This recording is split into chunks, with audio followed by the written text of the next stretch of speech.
Hi,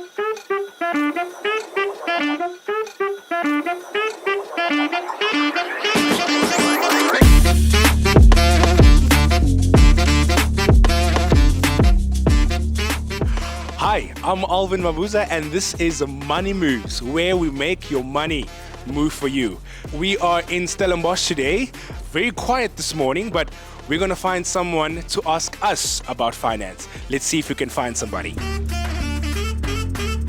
Hi, I'm Alvin, and I'm from a show called MoneyMoves, and we are approaching people on the street, asking them to ask us questions about finance. So, what's your name? Mia. Mia who? Mia Bosov. All right, lovely to meet you, right? Nice So, to meet you. if you have any question about finance, what question would you ask me? Okay, so I was at a family bride the other day and they were all talking about a tax-free savings account, Yeah. and I had no idea what they were talking about. Okay. So, yeah, I kind of want to know about, is it like a regular savings account? Yeah. What's the tax-free part? How does that work? All right, tax-free savings accounts. Yeah. All right, so I have two good friends who know everything about tax-free savings accounts.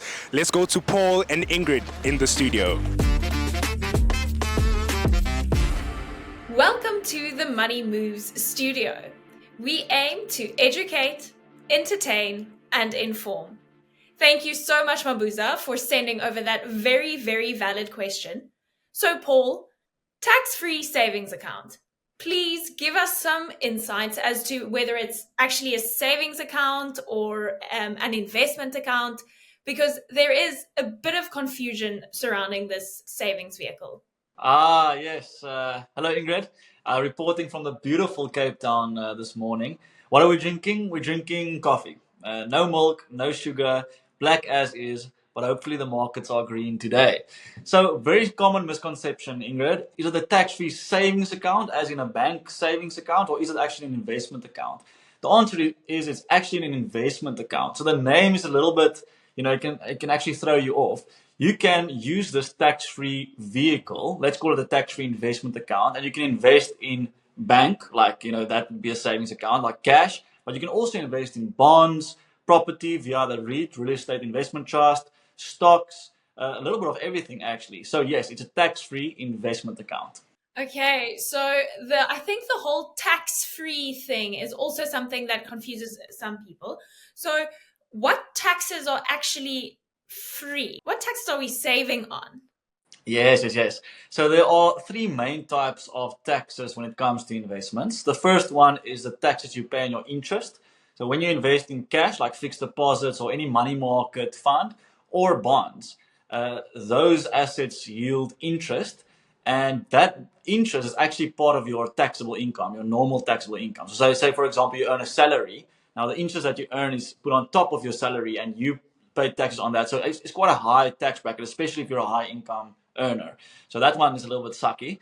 So that's the first one, and you don't actually pay interest tax in a tax-free savings account. Massive. The second one is dividend tax. So in South Africa, when companies pay out dividends, they hold back 20% as a dividend tax. We call it dividend withholding tax.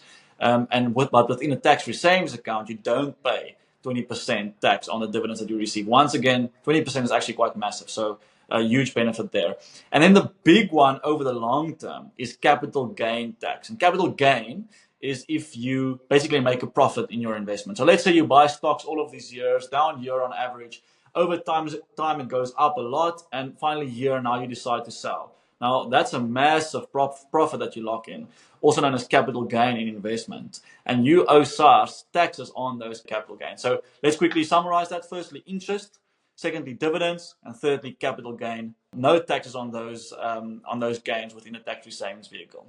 Goodness gracious, Paul, that sounds dreamy. The fact that most South Africans are really trying their best to not pay as much tax as we have to, this is really the ideal savings vehicle or investment vehicle. So where's the catch? I've heard about contribution limits. Share with me the rules and regulations and the fine print that we're not aware of. Yes, Ingrid. So, of course, when SARS gives you such a beautiful benefit, they're not going to make it super easy for you. I mean, there are certain limitations, unfortunately, and that is the contribution limit of 3,000 Rand per month to a maximum of 36,000 Rand a year. So, 36,000 a year is 3,000 a month if you max it out. That's a maximum you can do. You can do less than that as well. And a lifetime contribution of 500,000 Rand contribution. So if you max it out 36,000 Rand a year, every year, it takes about 14 and a half years for you to get to 500,000 Rand. Then you may not contribute anymore. Then it's a sit back, relax, sip on your pina colada and just wait for it to kind of do its thing, just grow over time. Dividends, interest, capital growth, gain, all of that stuff. And maybe one or two extra little contribution limits, FAQs, if you want. The first one is what happens is if I don't do the full contribution this year. So for example, I only contribute 30,000 Rand this year. May I now contribute 42,000 Rand next year? So is there like a rollover? And the answer is no. So every year it resets. If you don't utilize the full 36, that's on you. Next year you start at scratch again up to a maximum of 36. And the second question, and this is the first thing I get when I tell people about tax-free savings, and they think they discovered like this loophole. And I say, okay, but I can open one at ABSA, Investec, Alan Gray, 91. So I just do 36 in all of these different places. No, you're not the first guy to think about that. So you may have multiple tax-free investment accounts, but as a collective, they may not go over 36,000 Rand limit. So for example, you can do 20,000 Rand at Alan Gray, 10,000 Rand at Signia, and then 6,000 at 91. And that's that. What happens if you're an overachiever like myself and I accidentally overcontribute? Let's say I overcontribute with 10,000 Rand. And now I've paid 46,000 Rand for this year. What will Saj do to me? That's a good question. Yeah, so what if you accidentally, because that has happened before, oh, I thought it was 46. Sorry, now I get the benefit. No. Saj is not stupid. So if you accidentally contribute more than you're allowed to, let's say, using your example, 46 instead of 36, so that's a 10,000 Rand excess contribution.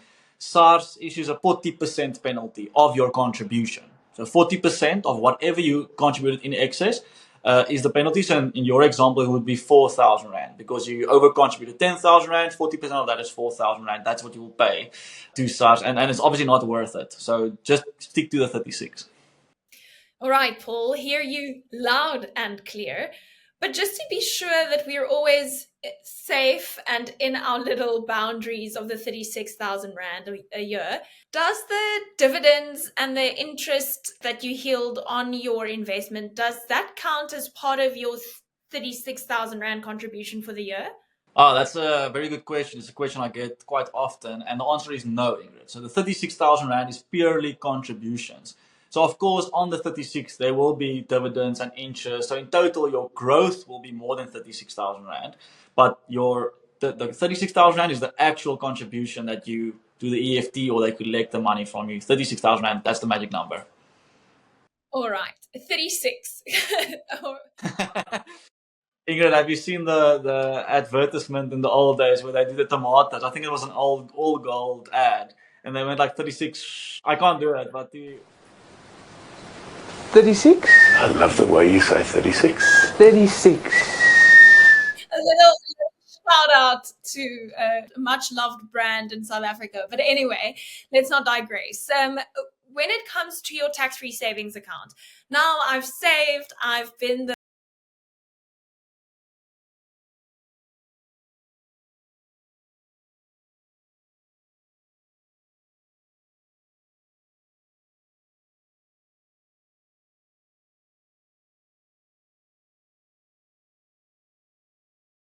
withdrawal. Cool, yeah. So there's no rules with regards to withdrawals. It's not like a retirement annuity where you can only take the money once you're like 55 or 60 or whatever. This one you can take at any time. But the problem is knowing this, many people use a tax-free savings account as like an emergency fund, or they think it's like a short-term thing where I can maybe just take money whenever I need it. That's not ideal at all, because the benefits of a tax-free savings account get bigger and bigger as your investment grows bigger and bigger, because the interest that you yield is going to be more based on a higher asset amount or value. The dividends exactly the same, and also capital gain. The bigger your tax-free savings account value, the bigger the benefit.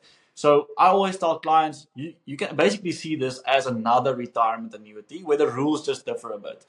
to get the benefit, it needs to be a long-term investment. So for all the viewers out there, please guys, this is a long-term. You can see this as part of your nest egg. RA, retirement annuity, and TFSA, tax-free savings account or tax-free investment account, is a long-term investment vehicle. Do not use it as an emergency fund. Right. Paul, thank you so much for your expertise. I hope that you answered most of Mia's questions, and I think you might have answered things she didn't even think about yet. Mia, go back to that family braai and educate them. And that's that for this week's episode.